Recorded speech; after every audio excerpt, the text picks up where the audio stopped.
Hey, what's going on, Maschine Masters family? My name is MGTheFuture. Thank you for joining us today. I have another exclusive tutorial for you guys today. I will be using FL Studio for Mac. I will be talking about Pierre Bourne type beats just a little bit. He has a new joint with 6ix9ine called Gummo. And if you guys have been paying attention to this particular artist out of New York, he's also seemingly having a conflict with another New York artist named Casanova. And the reason why I picked these guys or this style of music is because it carries on my theme about New York style trap. The other week we talked about the Detroit style trap, and I just wanted to carry that on. The one thing that I kind of never really talked about in any of these videos is kind of like some hacking tips for melodies, because I feel like in these kind of beats, the melody is probably the most important. On certain levels, especially in trap, the melodies are really simple. On R&B and other styles of music, especially the older music, the melody is a little bit more interesting. But either way we fall, you can always find a mathematical pattern in melodies. And if you understand how to view that in FL Studio or any piano roll that you have, you can pretty much make whatever you want, being inspired by something else. So this is the perfect track for that.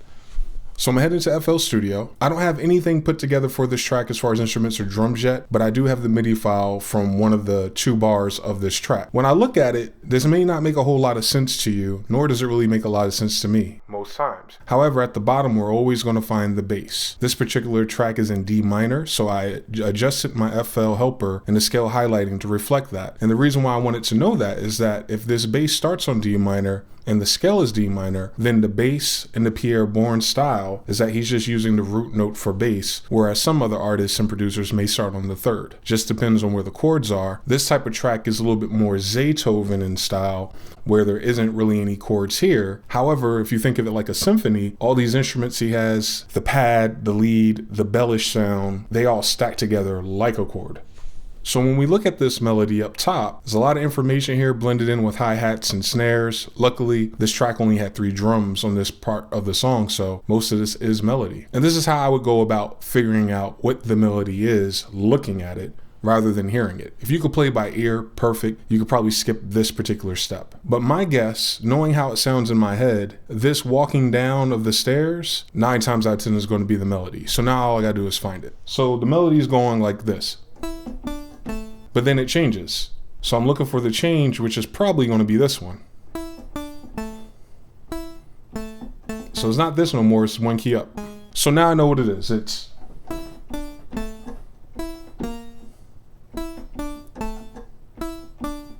cool. So I can pretty much lay that down and use that as the backdrop for what I'm going to do. So I'm going to create a new pattern. I'm going to call it My Melody.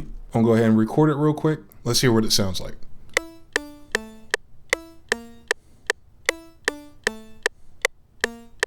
I lost my note here, boom. Cool, and then there's some space and gaps here. I've talked about this before. Because we have scale highlighting, we could always fill in certain blocks.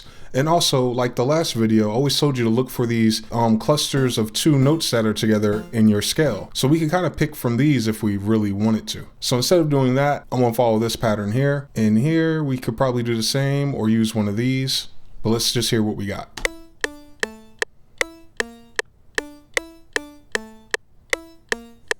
So that sounds close enough for me. He's using a different type of sound. He's using kind of like a low lead, almost like a virus or a saw type sound. But I'm gonna use a bell because it's the standout melody of that track. Now what I wanna do is, now that I'm looking at it, does this fit any kind of mathematical pattern? Because that's very important. And when I look at it on the strength of what I have, it does. It's going from number 2 in the scale, because remember our scale starts on 1, which is D. So it's going from 2 to 1. A scale has 7 keys, so then we go backwards, 7, 6, 5. So it's going 2, 1, 5, 2, 6. So we want to write that down. 2 on 5, 2, 6, 1. Now, because you know that melody, or you know the mathematical value of it, you can then go into any scale and follow that particular pattern and get a similar feel, especially if it's a minor scale like this one, a D minor. And then what you could do then is use that same melody math and put the spacing and rhythm different, which I'll probably show you in a minute. Now, the next part of this song is probably equally important. There's kind of this drone sound. So I'm gonna go back to that original MIDI file, and I'm looking at that pattern I always tell you guys to look at, where these keys are from the root note. So we got the root note, the 2 above, and the 2 below. When I look at that and go backwards, I see some more patterns that kind of fit into that. And it's this one right here. These keys that are going in this little cluster here, those got to be important because you see a rhythmic bounce to them, whereas the bass is way down here. So what's that about? So let me go to a new sound and let me see if I can find where that is.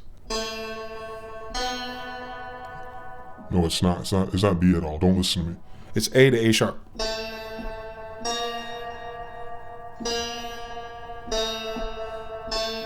Where have we heard that before? We've heard that everywhere. That rhythm shows up in so many songs, it's not even funny. And it's the same two keys, usually in a different scale. Like I said, there's some magic to this piano roll business. No one has stepped up into my comment chat and told me what the name of that is, why so much rap music does that. But we don't need to figure out why it does it, we just need to know the math. I actually want to add that rhythm to it that I hear in my head, because I've heard this in another song before. I'm just going to flip it. The only problem I have here is that it should really be the same pattern twice, since my melody is the same melody twice, but maybe we'll modify it to fit this better.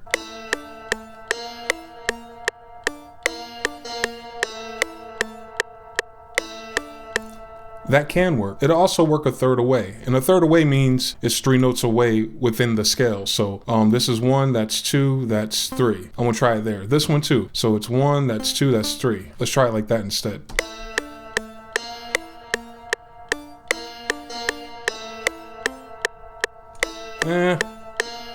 I'll overlap them. It sounds better like that. We'll flip it for the bass. So I'm gonna turn that drone sound down. I'm actually gonna change the value of it because it's more of a lead, more of a pad even.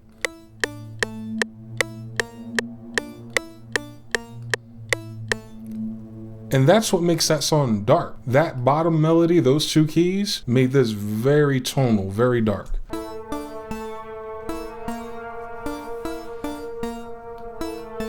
Now let's put a little bit more life into it with the drums. Now the drum part that he did, he stayed on a root note, it looks like, and then he went 1 note down. So he went from 1 to 1 to 7. So I got an 808 here. I know this is a C sharp bass. Let's go ahead in here and do the same exact thing.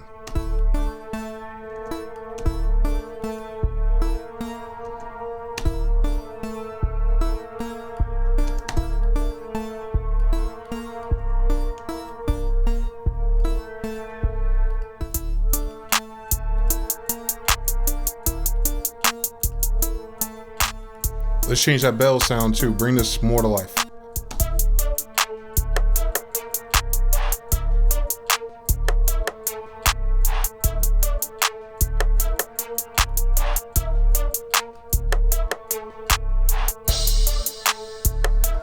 Sounds really dark. It's almost a little too scary.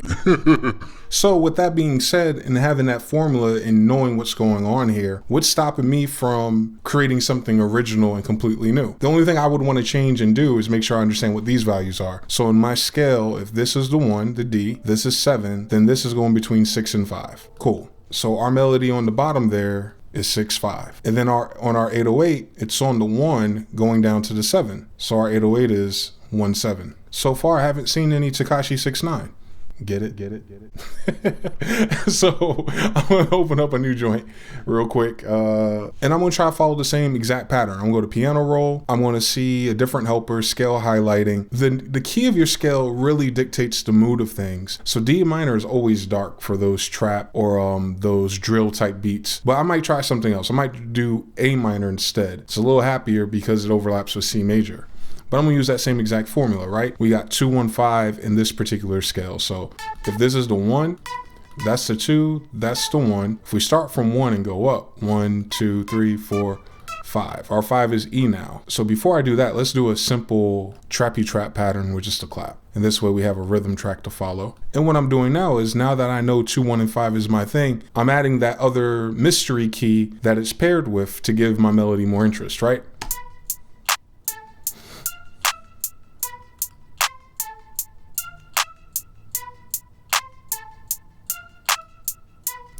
Now this particular pattern was 6/5. If this is my 1, this is my 7, these are my 6 and 5. So let's figure it out. Let's see if this key sounds good sustained or the 5 does. Not bad. Now the bass, same story. We know it's on the 1, and the 1 in this case is A, and it's going down 1, right?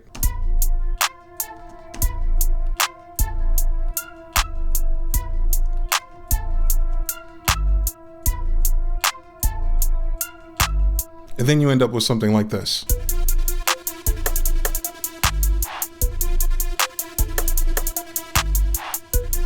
And then once you have that, we're not using chords or anything at all. So you could kind of mess around with those two clusters of notes and put in your other sounds and draw it like a chord. You could start figuring out if there's a chord pattern here, like between this key and that key, are there any others in between it? And there is.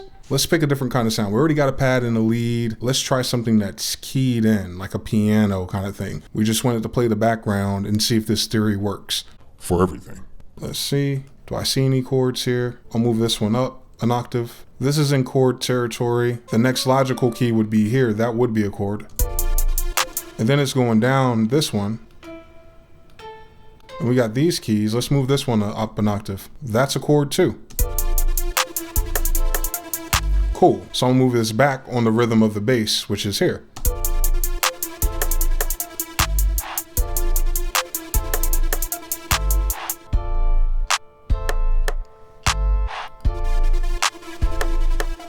All right, we might be onto something.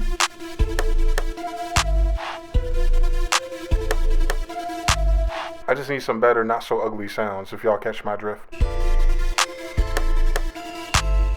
Cool, I think I'm onto something. So I'm gonna take my drum pattern. I'm going to cut it. I'm gonna copy a new pattern. I'm gonna call these drums, because this is what they are. I'm gonna go ahead and paste them in place here. I'm gonna take it a step further. I'm gonna take my bass and put it on its own. I'm gonna call this one bass.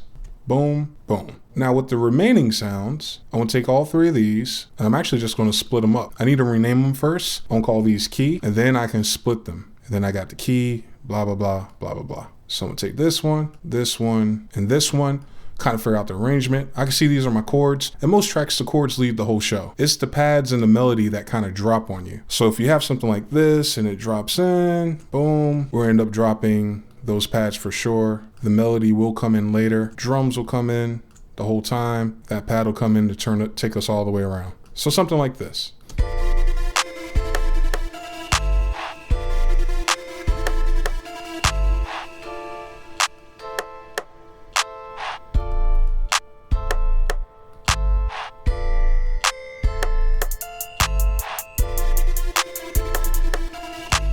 Cool, now I need is hi-hats. So create a hi-hat layer, put it here. This is where it should be. This is our faux hook section. We'll let the hi-hats carry us away. And actually, when you think about hooks, they're always twice as long. Boom, so something like this, right? And then to kind of set the whole show off, we already know what's gonna happen here. We're gonna end up putting up FL Love Filter. We're gonna use our simple low pass preset that we always have. Actually, not even simple low pass. Let's do the triangle low pass one. We're gonna right click on it. We're gonna do create an automation clip, and we don't want this to come on until here. Something like this, something like this. Over here, bang, bang. Over here, bang, bang. Over here, bang, bang. We might want the same story here. Bang, bang. Move it back. Boom. Move it back.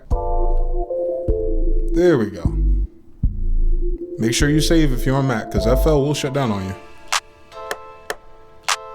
Now we have this Tekashi 6ix9ine beat derivative in the Pierre Bourne style or type, but we have our own rhythm, our own elements. The only thing we really borrowed is kind of like the sonic palette, his sensibilities of having a pad, a bell, a lead, and the drums, of course. Everyone's using the Zaytoven kit for everything, just about. And then we added something new. We added chords to it because the previous lessons, we knew how to make chords, skipping every other key, and we're drawing chords around what's already there, starting on the melody first. So it gives us a whole different vibe. Now we go, well, would Tekashi 6ix9ine actually use a beat like this? There's only one way to find out, right?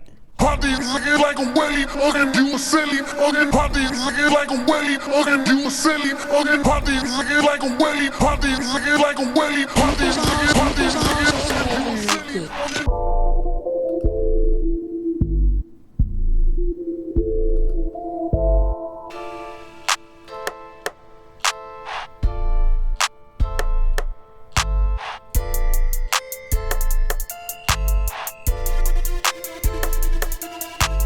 Parties looking like a welly, fucking you a silly, fucking parties looking like a welly, fucking you a silly,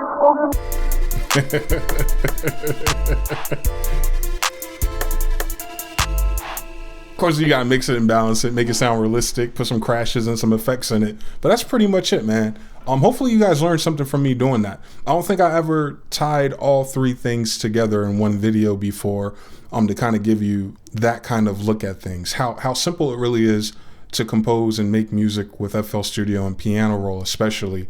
There's so many hacks and tricks, and learning by numbers kind of gives you a way more freedom than people expect. Especially a lot of people who play by hand and play by ear, they kind of get stuck in a repetition of playing what they know. This allows you to play anything you can load and look at.